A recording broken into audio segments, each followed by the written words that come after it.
Ma soeur a été braquée 2 fois. Ma cousine a été braquée 1 fois. Mon cousin, idem. J'ai été pris entre 2 feux d'affrontement policiers et autres. Donc, on me demande toujours, mais qu'est-ce que tu continues à vivre? Qu'est-ce que tu continues à faire en Haïti? Je dis, bon, je n'ai pas envie de partir. Mais, arrive un moment, la résistance sera vaine. C'est ça, la résistance sera vaine. Finalement, moi, je dis, c'est la majorité d'Haïtiens n'ont pas besoin d'être riches, on n'a pas besoin de ça. On veut vivre bien, on veut vivre mieux.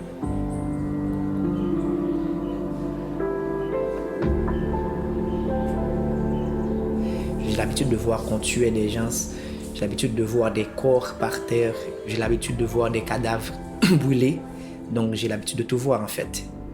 Tu vois, et j'ai l'habitude d'entendre des détonations, de toutes sortes de détonations. Donc des fois c'est quelqu'un que tu connais, des fois c'est quelqu'un que tu connais pas, et qui est mort sans être jugé, bon, voilà, qui est mort, qui est victime de violence. Tu vois, donc j'ai vu ces trucs-là. Pas moi seulement, bon, beaucoup de monde. Ouais. Quand je parle de terreur, je parle de la violence armée, je parle de la violence physique, je parle de la violence psychologique, je parle de la misère, je parle de tuerie, je parle de violence des gangs sur les populations, quoi. Je parle de ça. Parce que bon, c'est presque régulièrement qu'il y a de simples citoyens donc, qui sont victimes de tirs croisés ou qui sont victimes exprès, ou qui sont des victimes collatérales. Donc, tu vois, donc c'est vraiment une terreur. Par exemple, tu es chez toi, tu es stressé, tu ne sais pas si tu vas passer la journée. C'est ça, donc il y a des zones que tu ne peux pas fréquenter. Si tu mets les pieds là, tu es mort. Il y a plusieurs groupes armés appelés gangs qui occupent la quasi-totalité des quartiers de la capitale. On estime à plus de 90 groupes armés qui sont présents en Haïti et plus de 80% concentrés dans la capitale elle-même. Au niveau périphérique, presque tous les quartiers sont déjà occupés, contrôlés par des gangs et la population ne peut plus y vivre. La population a fui, a quitté la périphérie pour aller au centre même de la capitale. Et aujourd'hui, les gangs commencent à s'installer dans la capitale. Et du coup, cette population victime 2 fois ne sait plus où aller. Ces groupes armés se battent entre eux ou aussi se battent contre la police parce qu'ils veulent gagner du territoire. C'est quoi l'intérêt de gagner du territoire? Parce qu'il faut payer des taxes, tout ce qu'il faut, les commerces, et les industries, les usines, les écoles, les hôpitaux, pour fonctionner, il faut payer des taxes à ces groupes armés. Et aussi, ça leur donne beaucoup plus d'axes d'opérations, de kidnapping, pour pouvoir demander beaucoup plus de ratios et gagner beaucoup plus d'argent. C'est ça qui explique aussi la peur de la population, parce qu'il y a des kidnappings, il y a des viols, des tueries.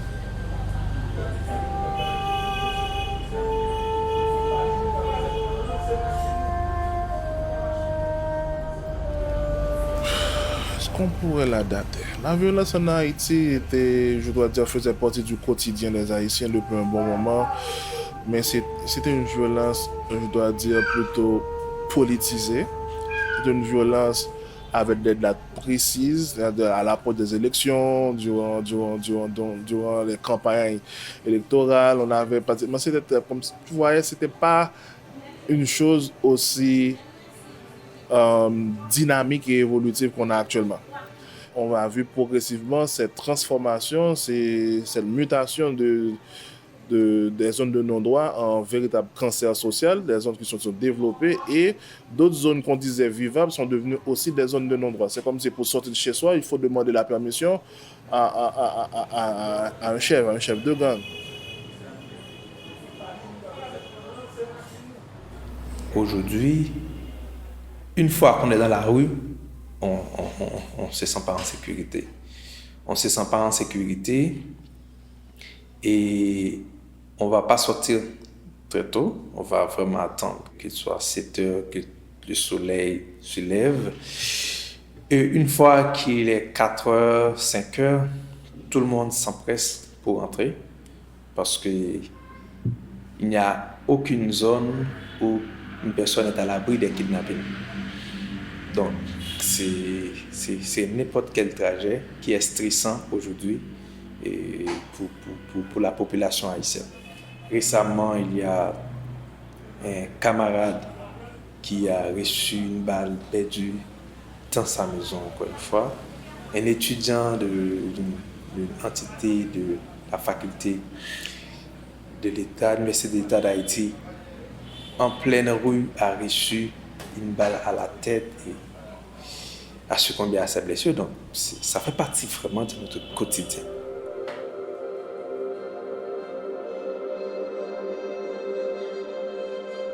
Il y a ce type de blessés parallèles. Moi, j'ai des types de blessés parallèles. Tu peux être chez toi et pratiquement te recevoir un projectile. Pour ceux qui s'amusent à tirer en l'air et à les retomber. Et aussi, pratiquement, les zones voisines d'un affrontement, quelqu'un peut recevoir une balle. Mais on a beaucoup de plaies par balle, le fusil d'assaut, mais aussi, on voit que les bandits s'exhibent avec des pistolets modifiés, des chargeurs beaucoup plus lourds, des chargeurs à 50 cartouches. Et là, la police n'a pas ces gens d'armes. Aujourd'hui, ce qu'on a, c'est comme une guérilla urbaine.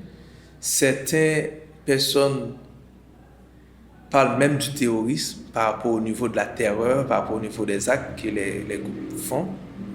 Donc, les policiers eux-mêmes sont les cibles de cette insécurité.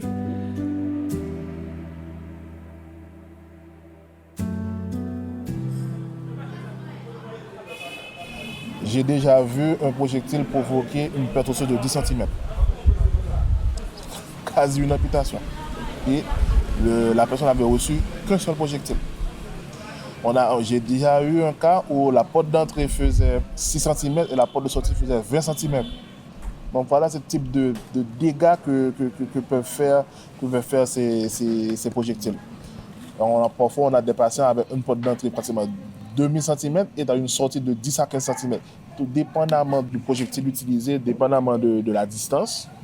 Mais là, nous parlons de violence faite par armes à feu, mais aussi la violence qui est faite par les armes blanches. Machettes, couteaux, armes blanches improvisées. Actuellement, les gangs, si tu regardes une carte de Port-au-Prince, tu verras que la disposition du territoire des gangs, pratiquement, c'est tout autour de Port-au-Prince. La sortie de Port-au-Prince ou bien l'entrée de Port-au-Prince est contrôlée par les gangs. Donc les gens ne se déplacent pas du tout. Il n'y a pas les camions de marchandises, d'agriculture qui laissent les provinces pour se rendre à Port-au-Prince. Ça ne se fait pas parce qu'ils sont taxés lourdement. Et que ce soit dans le sud, que ce soit dans le nord, c'est sous contrôle. Donc, les gens ne circulent pas et tu as cette poche de violence en Haïti et à Port-au-Prince qui jamais ne se calme. On ne peut pas dire aujourd'hui que la vie sociale est seulement réduite. Ça n'existe quasiment pas. Par exemple, les artistes, par exemple, ils ne perfectionnent plus en Haïti. Soit aux États-Unis, soit à la République dominicaine. Avant, il y a des activités, des festivités qu'on fait, etc. Ça n'existait plus.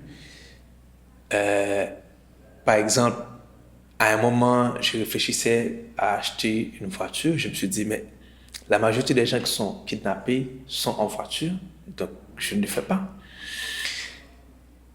Avant, moi, j'aime la danse, j'aime danser avec ma femme, etc.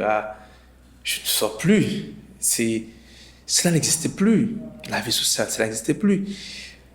Parfois, on a l'impression, on a envie de sortir avec l'enfant, voir quelque part d'autre, aller acheter une crème, etc. Sortir de ces cages qui est la maison aussi. Ça n'existait plus. Donc. Il n'y a plus aucune vie. Quand on fait que aller travailler, retourner à la maison, qu'elle a travaillé, retourner à la maison, c'est pas la vie, ça. C'est pas la vie. C'est très dur.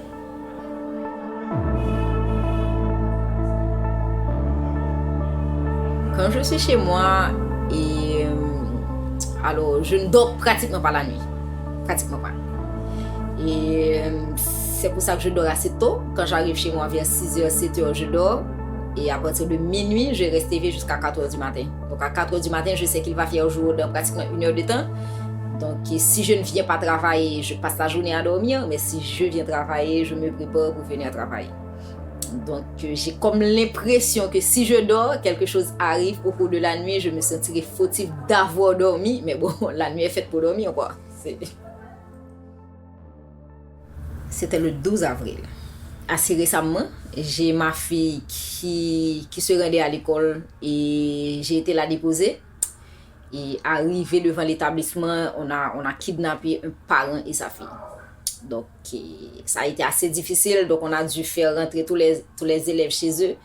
Sur le coup, la seule chose qui m'était venue à l'esprit, c'est de protéger ma fille qui était à l'arrière. Donc, j'étais prête à n'importe quoi. Et peut-être même à écraser la voiture s'il le faut. Mais ça n'est pas arrivé, Dieu merci. Donc, ensuite, arrivé à la maison, c'était la panique totale.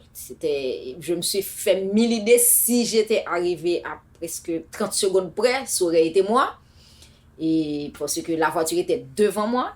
Donc, je ne souhaite ça à personne. Il y a un psychologue qui la suit à l'école.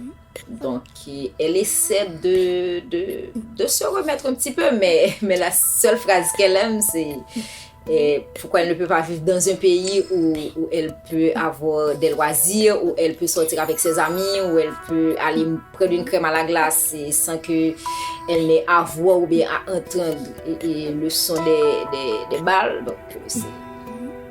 Donc, comment expliquer à une enfant de 12 ans qu'elle ne peut pas aller au cinéma, qu'elle ne peut pas sortir avec ses amis ou bien aller chez ses amis, c'est pas facile.